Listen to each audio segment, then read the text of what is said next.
Degeneracy doesn't happen overnight. Nobody wakes up one day and says, I want to waste my life away. It's a slow erosion of discipline, values, and purpose.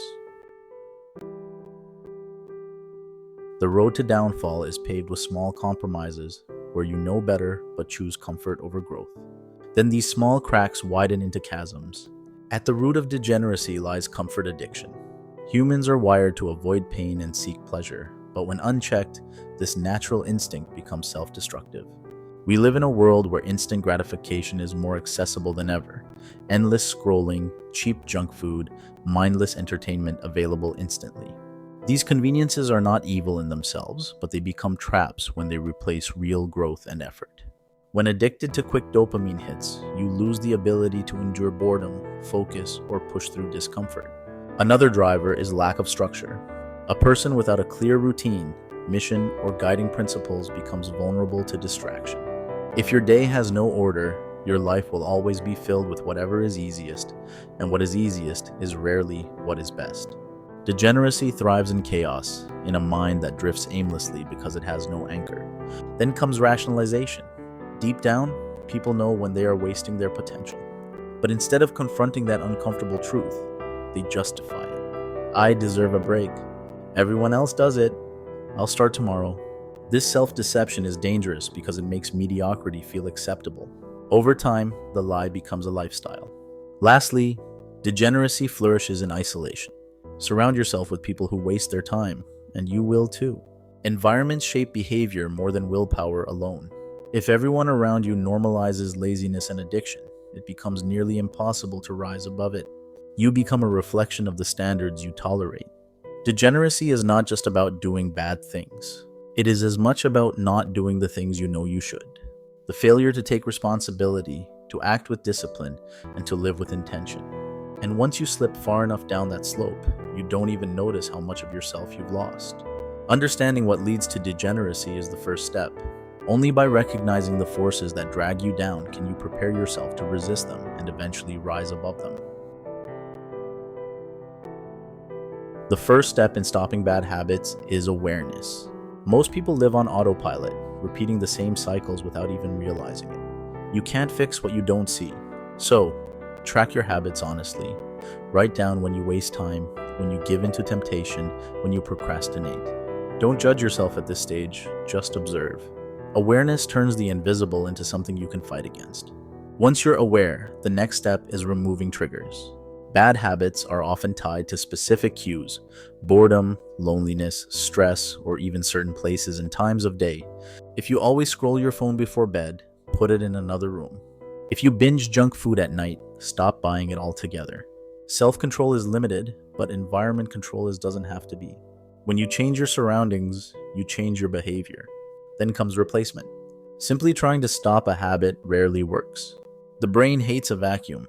Instead, replace the destructive pattern with something constructive. Instead of scrolling social media when you're bored, find anything productive to do. Instead of smoking when stressed, work out, study, or journal. Replacement rewires the brain to associate the trigger with a better response. The next key is accountability.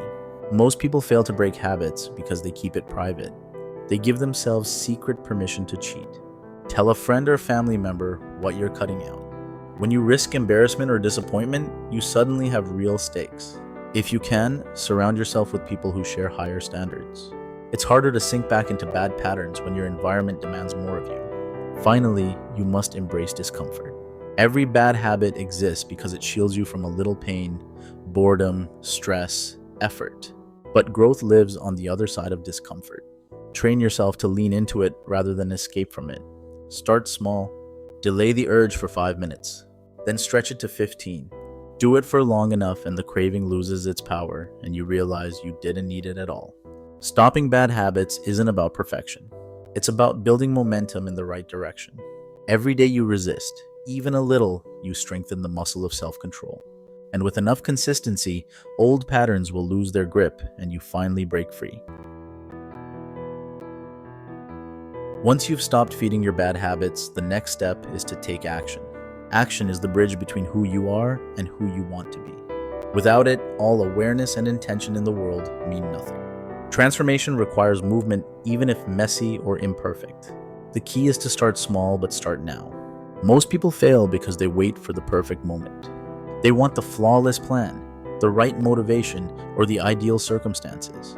But if perfection is the standard, 99% of the time will be without purpose. The way forward is to act with what you have, where you are. Taking action also means setting clear goals. Vague intentions like, I want to improve, don't work. Your brain needs specific targets, such as run 3 times a week, read 20 pages a day, or set certain daily goals. Clear goals give you direction, and direction creates momentum. But goals alone are not enough. You need systems. Systems are the daily routines that make progress automatic. If your goal is fitness, your system is waking up at the same time every day, prepping meals and scheduling workouts. Systems turn discipline into habit, and habit into identity. The next step is consistency over intensity. Doing the small tasks every day beats doing something extreme once in a while. It's better to write 1 page daily than to force yourself to write 20 once a month.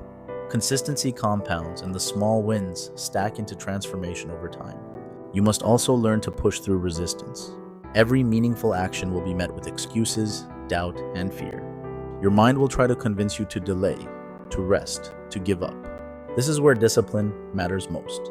Action in the face of resistance is what builds character. Associating yourself with momentum builders helps too. Celebrate small wins. Track your progress.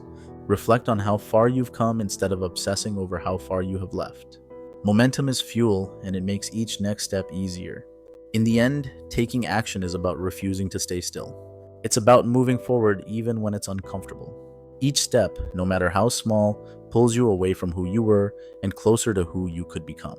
Action is the proof of change, and without it, transformation is impossible. Change is not just about stopping bad habits or taking scattered actions, but about transforming yourself entirely. Transformation begins when you decide to shed the old identity that kept you trapped. You are not your past mistakes, failures, or weaknesses. You are what you choose to become from this moment forward. The first step is redefining your identity. Instead of saying, I'm trying to quit smoking, say, I am not a smoker. Instead of saying, I want to get fit, say, I am an athlete in training. Words shape belief, and belief shapes reality. When you shift how you see yourself, your actions naturally align with that vision. Next, create a vision for your future self. Close your eyes and imagine the person you want to be in 5 years. What do they look like? How do they think, act, and live? Write it down. That vision becomes your compass, guiding every choice you make.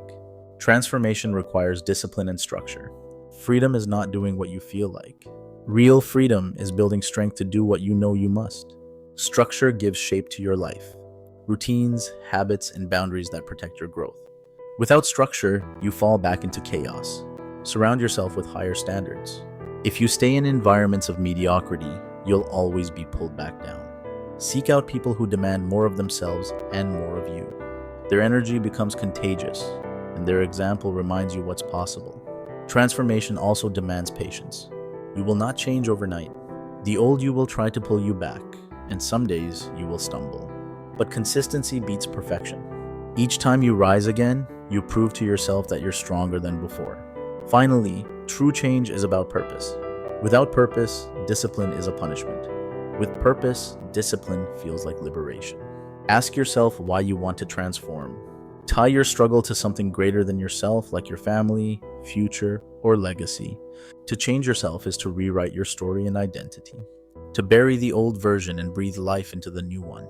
And if you commit fully, if you stay patient and disciplined, the transformation is inevitable. You won't just be someone who broke bad habits. You'll be someone entirely reborn into the best you.